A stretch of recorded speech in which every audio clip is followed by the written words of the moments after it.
May mga luhat gutom na hindi napapansin ng mata ng sanay. Sa loob ng barong tahimik, may panalangin na sana'y may dumating kahit saglit.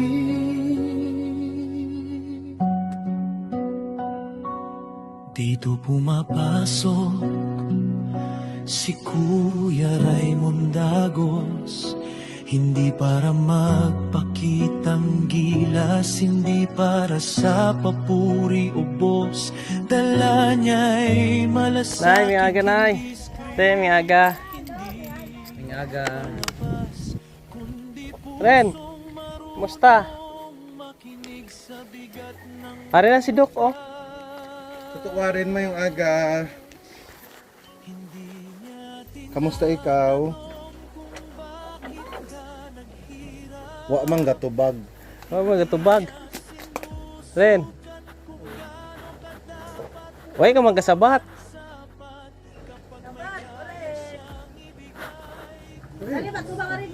Ari ka pungko, oh. Meg. Dari ka pungko, Meg. Dari. Na kay ari si Doc. Lapit ka din. Ha? Ayos ah. Kaila ka ni Doc? Oh. Si Doc Uji. Katsinsa. Ayan po si Doc mga kabayan. Nag-prepare po siya ng kanyang i-inject. Sobrang busy ni Doc. Dami siyang schedule. Nagkaon na eh.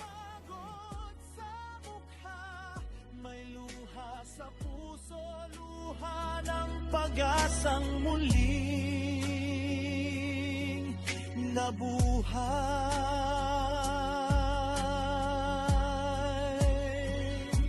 Hindi kamerang nagtutulak sa kanyang hakbang, kundi konsensyang ayaw pumikit sa katotohanang masakit at lantad. Hindi views ang sukatan ng kanyang tagumpay, kundi ang katahimikan matapos may buhay na gumaan ang taglay.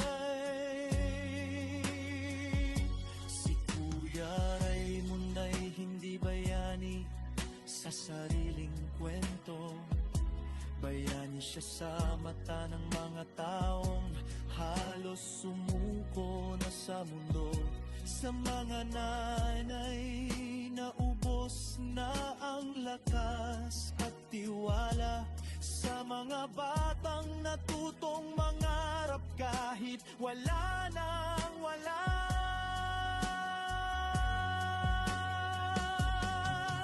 Hindi niya sinabing ako ang sagot,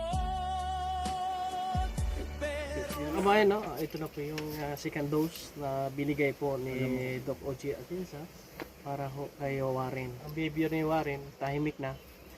Hindi na naman makausap. Pero mamaya, kasi naturo ka na siya, baka makausap na siya ulit. Salamat kay Doc. Mayroong kagaya ni Doc po makabayan. Handang tumulong sa mga nangailangan.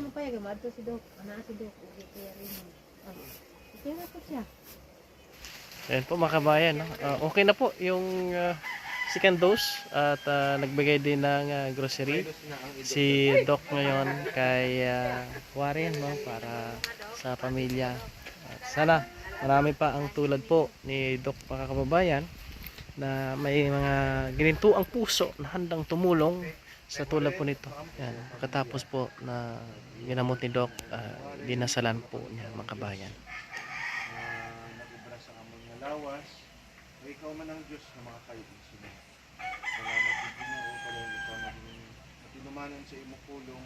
Makabalik pa siya normal, makapagpangabuhi, nakabulig siya kanyang alay. Sa ngalan ni Jesus, amen. Nambal, amen, oy. Amen. Mga kabayan, no? Okay na na. Hello! Ha? Kami ano na, di? Alimasag! Alimango mo na, di? Ano siyang galing yan? Oh, meron pa doon dalawang piraso do. Ayun pa, may limango pa. Oh. Imagine mo yan. Sa akin ni Doc, meron pang alimango sa loob, tapos meron pang kambing. Mag-aalaga ng kambing si Dok po mga kabayan. No? Naghatag gali kagapon sa akong alimango, Brad. Kuya. Kaya pala. Ay, napatay ng isa. Mga kabayan, alis na kami. Thank you, thank you. Kaya, salamat ha. Tay, salamat tay. Thank you.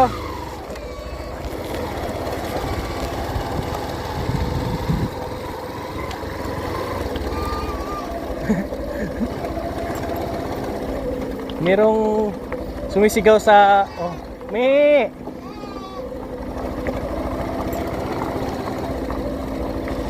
May baon na kambing si Doc mga kabayan. Me.